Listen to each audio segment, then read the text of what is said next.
Hello, my friends. How are you today? And I have something special I want to talk about today. I have achieved completing this documentary, and it took me about 3 days to do it.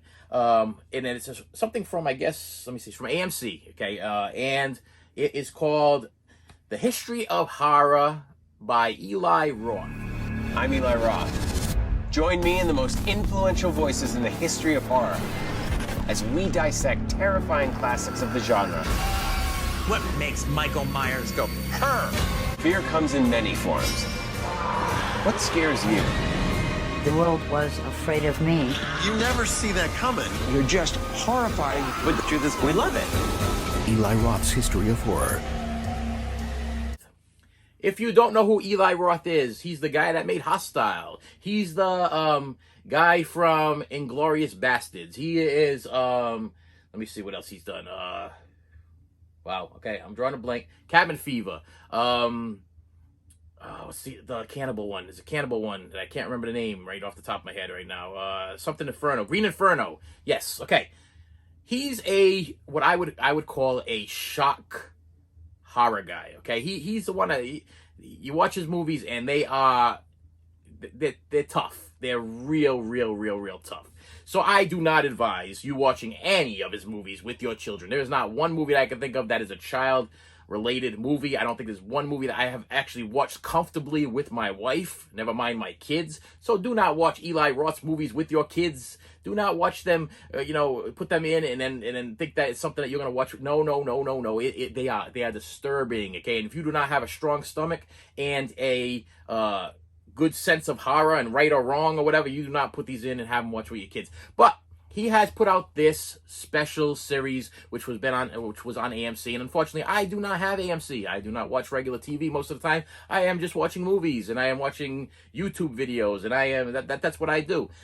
So I heard about this. I saw it on the release list for Blu-rays coming out, and it said The History of Horror, and of course, I'm such a big horror fan, I was like, I gotta grab this. And I love Eli Roth's films. I'm a big fan of Eli Roth. I think that he is a great actor. I think he is a great writer. I think he is a great director. I think he's awesome. Okay, I don't think I've seen the Green Inferno one was a little rough and a little kind of on the cheese. I felt, I don't know. That's just me, my opinion. The rest of his movies, edgy as seat, horror, strong horror type stuff, you know what I mean? But he came out with this thing called The History of Horror. So I was like, what is this all about? Found out it was a documentary. Okay, well, it's being released on Blu-ray. Okay, well, what about that? Okay, well, it's 3 discs. 2 discs are the series, and the 3rd disc is a bonus feature disc. Okay, well, how much does it cost? Well, a little pricey, okay? I saw this thing, I think it was like $35. I'm like, $35? I don't spend $35 for Blu-rays. I don't spend $35 for box sets. I try to keep it as low as I possibly can. So I waited. And I waited. And finally they had this on, I believe it was deep discount. I think I picked it up for it, and I used my 15% off code. Again, it cost me $20, okay? Which for a 3-disc set, to me, is definitely worth it. So I put the first one in, and it's cut up into episodes, okay? So if I open this up, do I have to open up in order for me to... So first I'm going to tell you that it's a documentary. So if you're a documentary fan, you like documentaries, you're a big fan. I love documentaries. I have all the documentaries on Friday the 13th, Nightmare on Elm Street, Hellraiser, Night of the Living Dead. Any documentaries on the making of horrors and how horror movies are made. I love Tom Savini and his him creating creatures and everything like that. I love horror's hollow grounds and seeing where they filmed the movies. I love that when they do the step-by-step where they filmed it and how they filmed it and like, okay, this location was here and we're standing right in that location. Absolutely love it. So I jumped right on this. I was like, I can't wait to see this. Okay, so with that said, I'm going to tell you a little bit about it, but it has extended interviews with Stephen King, Quentin Tarantino, Edgar Wright, Roger Corman, John Landis, and Joe Dante. Sorry, Joe Dante. Okay, so what's cool about this is it's not just a documentary on horror. It's different parts of horror. So if you are a vampire fan, there's a documentary just on the vampires, and then it goes, if you are a fan of ghost stories, and it's what's cool is it takes all of your favorite movies. Like, for instance, I finished watching last night. I finished watching the Ghost Stories one. That's how I finished this off. So it's fresh in my mind. So I'm going to use the Ghost Stories one because it's fresh in my mind. So it went from Ghost Stories, and it used The Shining. It used fresh in my mind, and then there goes my mind. All right, The Shining, The Sixth Sense, The Grudge, The Ring. What else? The Grudge, The Ring, Poltergeist, of course. Just to name a few. There's other ones, though. And what they do is they actually use brand new interviews with the stars of the movie, which that is great. I mean, not only do you get to see the movie that you loved and hear about behind the scenes, how they made it, and what the actors went through, and how that type of genre of horror movie affected you, but you get to see brand new interviews. You get to see what these actors look like now. Like, I'm sitting there looking at the father from, he was in Coach. He was the father from Poltergeist. I'm like, wow, this guy got old. You know what I mean? And people get old. That's what happens. But, just to see them around now, and then you get to see the ones that passed. And But what's cool about this is there's a round table. And the round table, like, while this documentary is going on, you hear the voiceover by Eli Roth, but you get this special round table with Rob Zombie. I can't remember his name. I'm not going to be able to remember it. I believe he's the director or writer of The Walking Dead. And you have Eli Roth, and they're sitting at this round table, and they're talking about how these different movies affected them.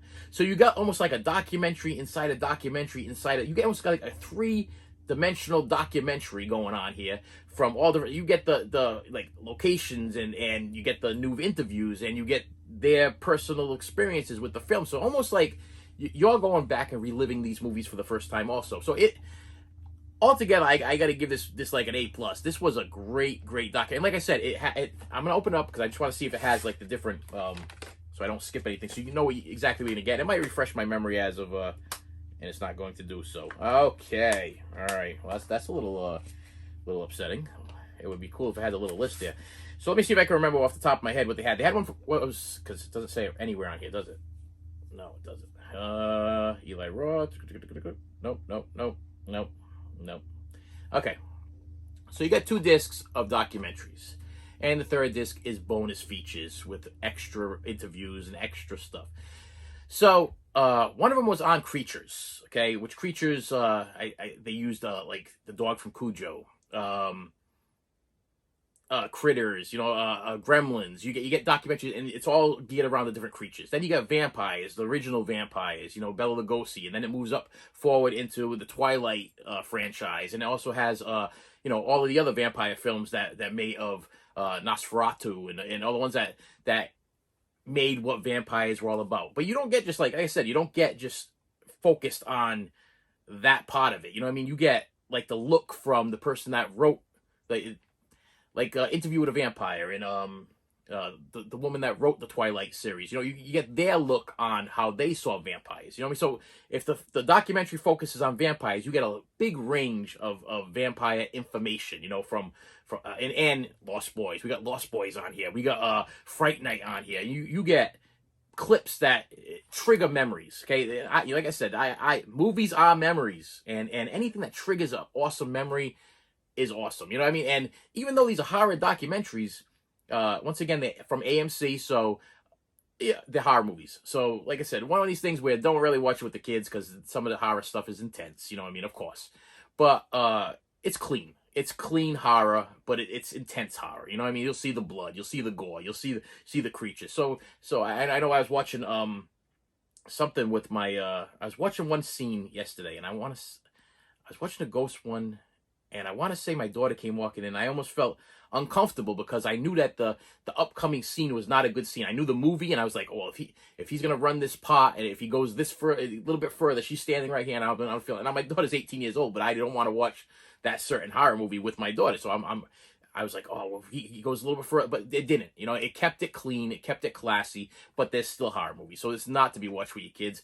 It's a little intense for kids, but like I said, vampires, the creatures, the werewolves, American Werewolf in London. I mean, it takes all of your favorite horror movies from beginning to end. From the 60s to the 90s to 2000s, you know, and like I said, new interviews, new stories. You have the round table. You get to listen to Rob Zombie's point of view on different movies. You get to, first time I ever seen this, I thought this was really cool.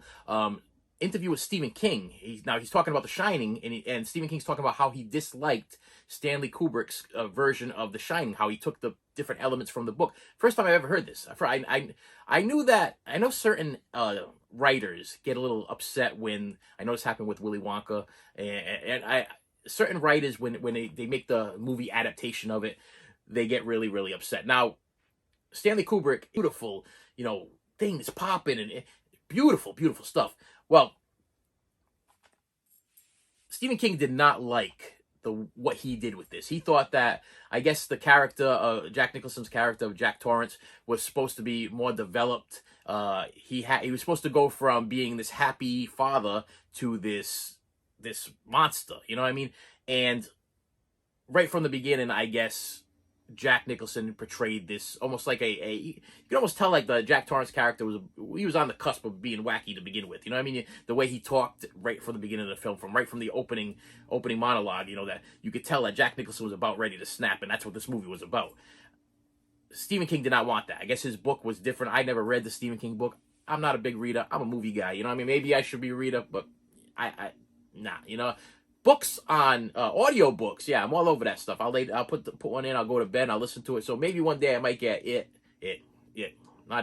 Stephen King on the head there, The Shining on audiobook, and I might listen to it from beginning to end, and I can kind of compare. But I thought Stanley Kubrick did a great job. But you get to see this interview with Stephen King that you've never seen before. You know, it's like he's kind of bashing the Stanley Kubrick film, which everybody has grown to absolutely love. Everybody loves The Shining. I mean, I don't know anybody I've ever spoke to that said, wow, The Shining was a terrible movie. Either they say it scared the crap out of them, or they say that it was a masterpiece. You know what I mean?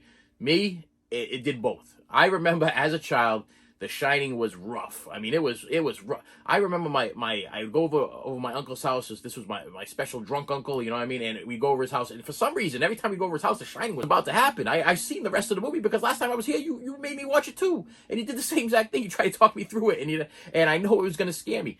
But as I got older, I got a respect for the film. I got a respect for the actors. I got a respect for the director and the writers, and I just think that it's a great, great film. And you get this special documentary. And Eli Roth, you know, like I said, I can't be more thankful that I picked this up. I am happy that I grabbed it. I'm happy that I did not talk myself out of it, because every single one of the documentaries roped me in. There wasn't one that I was kind of like, this is not good. I'm going to fast forward past this. I'm not interested. I don't care. It got boring.